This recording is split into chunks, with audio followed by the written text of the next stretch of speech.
Joseph, right? Joseph. I love Joseph. Hey. He is my dude. Like, man, listen. It's so crazy. I think about, when I say I want to be a future author, I think about different titles and things that come to mind. And I don't know if God put this in my spirit, but I keep thinking about the female Joseph. When I look over my life, Mm-hmm. I feel like the female Joseph is like, okay, is that a book title, Lord? Because his story, man, it motivates me. It Mm-hmm. reminds me that at the end of the day, a lot of people tell me like, okay, you're favored, and oh, you're just so blessed. Things always work out for you. And I'm thinking it's God's hands on my life. Like it's Mm-hmm. not me. It's connected to my purpose. And everything that I've been through, it's like it can be a fire. This whole house can catch a fire. But for some reason, it's like I will be lifted out of that fire. And I say that because based on everything that has happened in my life, no matter how crazy it was, for some reason I was able to still operate in my gift and the love that we have, that God gives us, the joy that he gives us. Mm-hmm. And people look at me like, how are you doing this? And I'm like, it's not me, Mm-hmm. it's God. And so I'm very grateful to be alive today and to just look back over my life and see all of those things that I went through. All it was doing was preparing me for this day. Mm-hmm. The loss of my parents and my siblings and going through divorce. I was married for 15 years. Went through a divorce after I lost my dad. I had lost my sister 8 months prior, the same way. They both passed of brain anoxia injury, which comes from having an asthma attack. Mm-hmm. Basically, they had asthma attacks, and then prior to that, losing my mom suddenly to heart disease. She had what you call hypertrophic cardiomyopathy. Very beautiful woman, appeared to be healthy, but she had a bad heart. It was hereditary. And prior to that, losing my brother to a murder. And so, and being robbed at gunpoint. People don't even know that. Like, I have been robbed at gunpoint. And so, just going through all that and battling depression, I'm like, God never left my side. My Mm-hmm. family, they spoke life into me. My children, my auntie Carol. Sometimes she would come in and see me sleeping. After my divorce, I didn't sleep in my room for a whole year. Mm-hmm. I would sleep on the couch, and she would come in from midnights, and I would see her looking over on me. She would always check on me. She would think I was asleep, but she Mm-hmm. would always peep in, check. I said, look at her checking on me. Yeah, that's where y'all was staying in the house over there, right? Yeah, Yeah, I know. exactly. 'Cause I used to drop off when we was getting off on midnights. Yes. So But she was always my angel. She's always been a very, very important. She said, we need you. I remember one time she's just like, we need you. Just don't give up. We need you. And that meant a lot to me. And here I am today. you know, listening to your story and listening to what you're saying, you got like I know it's more than twofold, but like a twofold story. Because as I'm listening to you, I'm thinking about Job as well.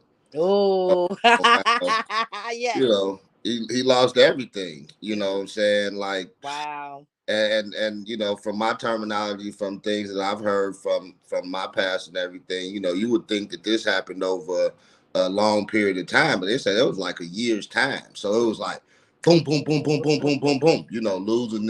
Losing his wealth, losing his children. Everything.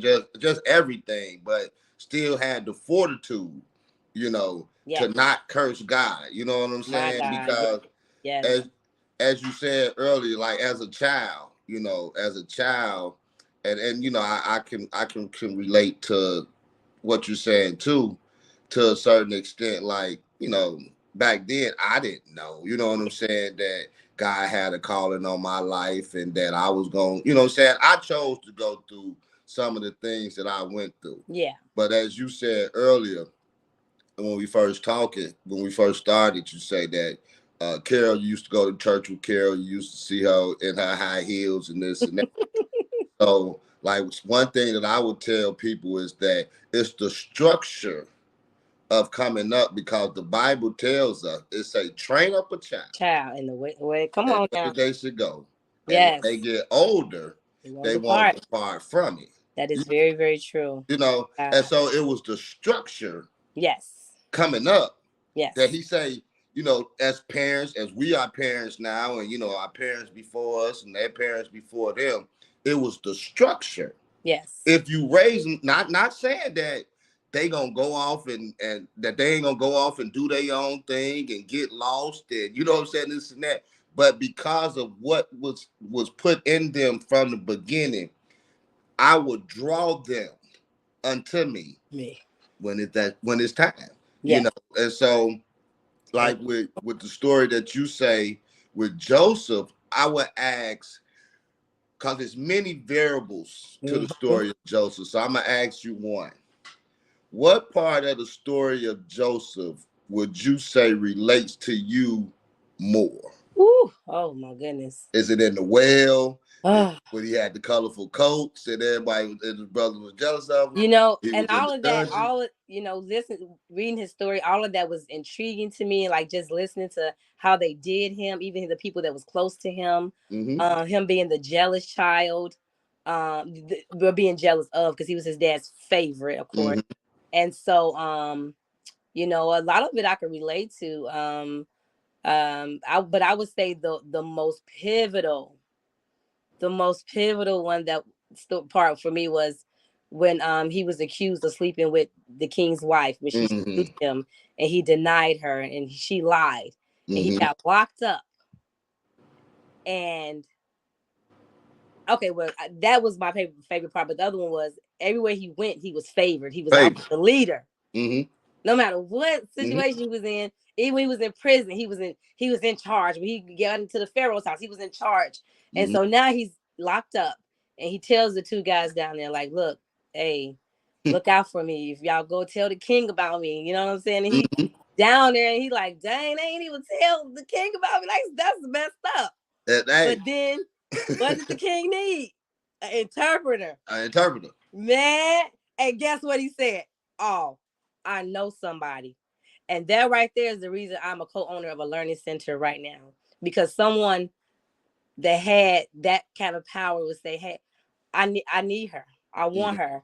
I don't want her to come work for me, but I want her to be like right there, Mm-hmm. leading with me, not below me or beneath me, but with me." And so, and that's how I have an amazing business partner. Because God told me about that. He's like, "You're gonna have a preschool," but I'm like, "How am I gonna pay for it?" Da, da, da. And the lady inboxed me 6 months. It was like, "You're gonna have a preschool," and I'm thinking, well, shoot, I gotta get my credit up. I gotta do Mm-hmm. this, gotta do that, and I got a call in June. My school was open in August, Mm-hmm. all because of connection, all Mm-hmm. because someone came to they reached out to me because Mm-hmm. they needed something that I had. And Oh, and you know, like even with that, to piggyback on what you're saying, going back to the dungeon, like you say, how I'm gonna do this, I gotta give him. He already know.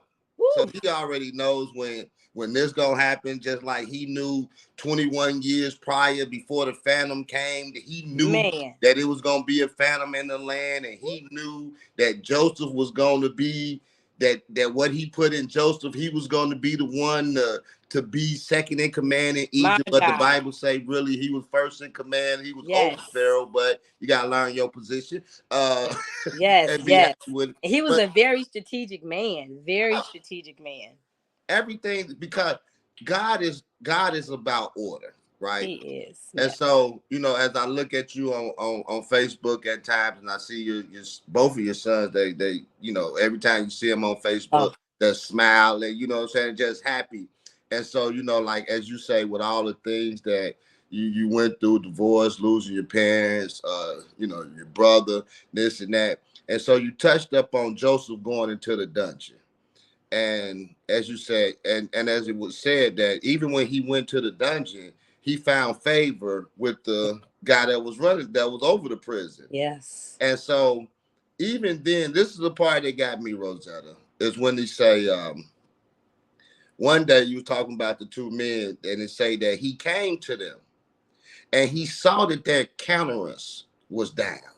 And I, Mm-hmm. you know, after reading this umpteenth million times, I had to stop and I had to think about that. I said, wait a minute. So he saw that they was disturbed because this wasn't like an ordinary day. This Mm. was, you know, they was sad today. Yep. So I had to stop and Yep. think. I say, well, Lord, they was happy in the prison. every day for him to notice that today wasn't a normal That's day. a normal day. And so, as I say that to say that even in your trying times, Hmm. you kept your head up. You kept the faith. You Yep. kept moving on with a smile on your face. You know what I'm saying? No matter how gloomy it may seem, Yeah. he was with you. You know Yeah. what I'm saying? Yes. And so Yes. even when you step onto a place, like you say, I think it's only been 2 to 3 places that I ever been that I haven't been a supervisor or you know what I'm saying, a manager. It's only been a couple places that I've been. So it's like every time you step your foot on ground, God has already paved the way. Say, hey, you may start off here, but that's not gonna be your end result. You know what I'm saying? Wow. Not Yes. going in like, oh, I'm gonna go into the pawn shop and I'm starting off as a clerk, not knowing like, well, God got you. You're gonna be over this shop one Yeah. day, and your Yes. store manager, that's your manager now. I'm gonna remove them out the way and put you in that position. But going in, we don't see that. Nope. But God does though. He And does. so, I think that like what you're saying with the things that you've been through, and even when other people countenance is down and you're in a position where you like, I don't deserve this. You Nope. know what I'm saying? Ain't that what he told him? He said, I don't Mhm. deserve to be here. Yes. I Yes. don't want to be here, and I Yeah. don't deserve to be here. Yes. And so when y'all get out, you make sure that you tell them that I'm in here. You know what I'm saying? When your dreams come to pass just like they did, and they left them in there 3 more years. How can you forget me after your dreams came to pass exactly how I told you that they were, and I'm still in there 3 years later? It Make wasn't his time. You see nope. what I'm saying? It So wasn't. so so like That's with important. That's important. That it right it, there. That it is time important. thing. Sometimes we be want what we want and we rush it, but it's all timing. Everything is in divine time, and I'll Mm-hmm. tell anyone that Yeah, God's timing. because here's another thing too, and cause say that when he was in the prison and he came I love this story, and he came to the two guys and he said, well, isn't it God who interprets dreams? And so he told them to tell him his dream. I said, wait a minute, I had to sit back. I said, hey, hold up, wait a minute. In the beginning, it said that he had a dream, Yep. right? Mm-hmm.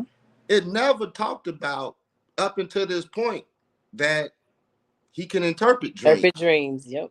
So why he in this place Wow. where he feel as though he don't deserve to be and Wow. that he don't want to be, it was something moving in Period. him that now he has another capacity that Mm. he had touched into because Yep. he had went from having a dream Yep.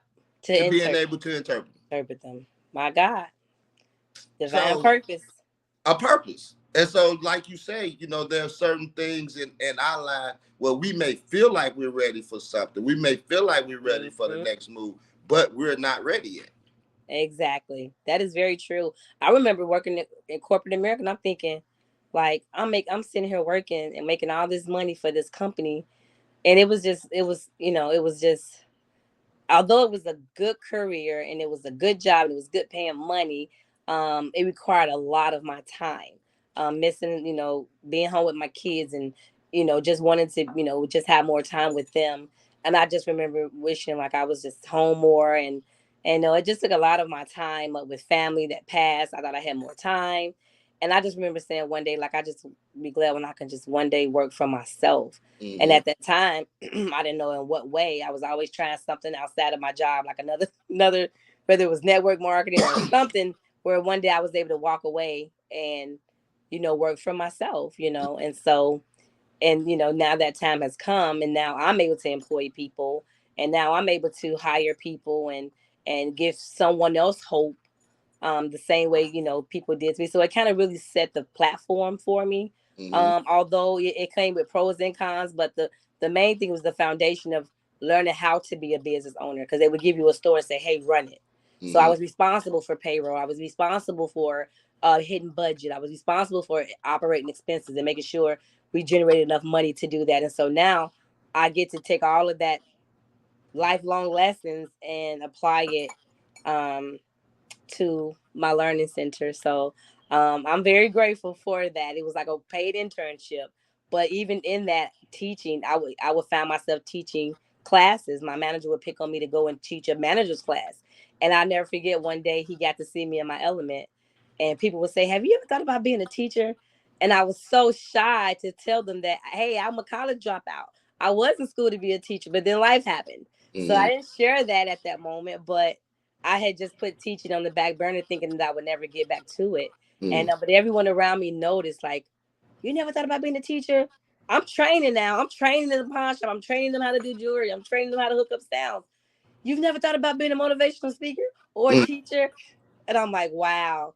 And so that was just confirmation that that has always been my purpose. Even in those situations, I still found myself operating in my purpose. and you know, and that's the thing too. You know, you just keep going and don't give up. You know, and that's the thing, that you didn't give up even with, you know, all the trials and tribulations. You know what I'm saying, that you was faced with, Yeah. and you know that's what a lot of us, you know what I'm saying, we tend to do when we're Yeah. facing so much stuff. But everybody, you know, not, but everybody has different levels. You see Yes. what I'm Yes. saying? And Yes. so, like, Absolutely.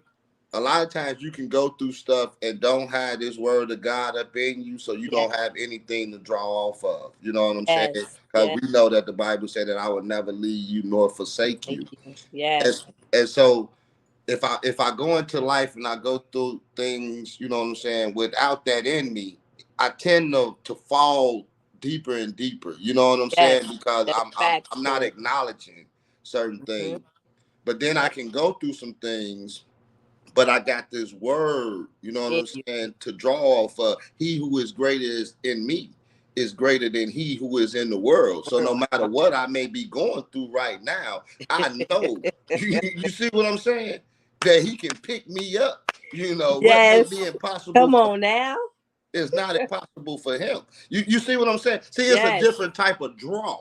Yes. It's a different type of draw. So sometimes we can go through some things, take some punches, you know what I'm saying, or whatever, Yes. whatever. And Yes. like you said earlier, like, how did you come back from that? How is you still striving Yeah. after this happened? How Yeah. is you still striving after that happened? And as you said earlier, you say, it's not me. Yeah. It's God that's in me, because he would not let me fail or fall, because he knew that he had a plan for Rosetta right now. And Yeah. I'm telling you right now, this is just the start. Oh wow. I received that. Yeah, this is just the start. And I ain't trying to be no prophet or this, that, but I'm just, Wow. you know what I'm saying, this is just the start. I received that, Corey. Yeah, because you Too. said something, you just said something, you say, they said, like, have you ever thought about being a motivational speaker? You know what I'm saying? Or Yeah. things of that nature. It's coming. Get Thank you. ready. Yes. I Get received ready. that. I Get really ready. do. I do. Yeah. So you know, I know it's late. I know you got to go to work tomorrow. I really appreciate you coming on the show. Is there anything else you may want to tell the fans?